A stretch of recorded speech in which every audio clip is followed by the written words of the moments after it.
I'm interested in presenting crude oil in this show in a way which feels complex and open.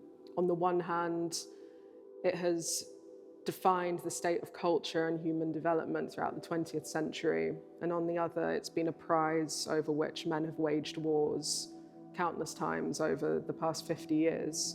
My name's Tanoa Sasraku, and my exhibition Morale Patch at the ICA includes works on paper, found objects and sculpture that explore the narrative power of crude oil and its relationship to war. The work that dominates the main gallery is called Watch List, and this is comprised of the 32 found paperweights which contain a sample of crude oil in their center in a formation that relates to geopolitical alliances and alliances between oil companies.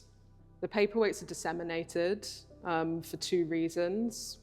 First of all, to celebrate the striking of new oil, which often signifies a country's status on the world stage being solidified.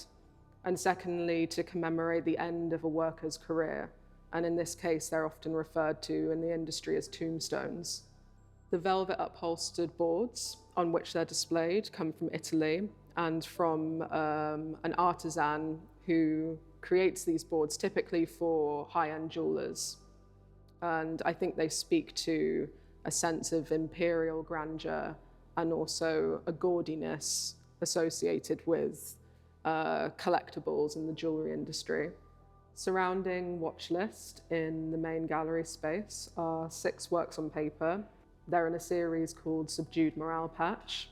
I wanted to challenge myself to create an entire body of work out of office ephemera. So all the works feel placed in this weird space of the bureaucratic and the warfaring out on the field in real territory.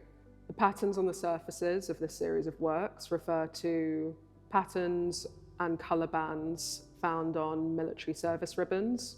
The service ribbons that I've chosen to reference for these patterns refer to wars fought over oil resources. My interpretation of these service ribbons have the colour drained from the centre of the image, and this colour appears instead in a mosaicked pattern around the border of the work, comprised of found office binder clips, which have been powder coated in paint. I've used a tanning bed to expose the paper in these works as a way to think about the human body, human skin, and the human relationship to vanity. And I'm really interested in the fact that these works will eventually return to being a stack of blank documents.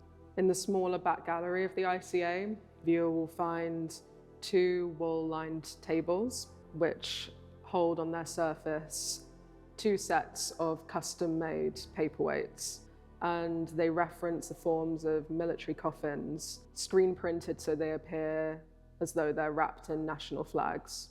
And those flags are the American flag and the Scottish saltire. I'm interested in how the oil industry off the North Sea of Scotland supports Britain's status as a world power and secures our allied relationship with America in a military context. Fundamentally, this is a show about how power communicates and how those presentations of power shift and fade and sometimes make more and sometimes make less sense to the average person.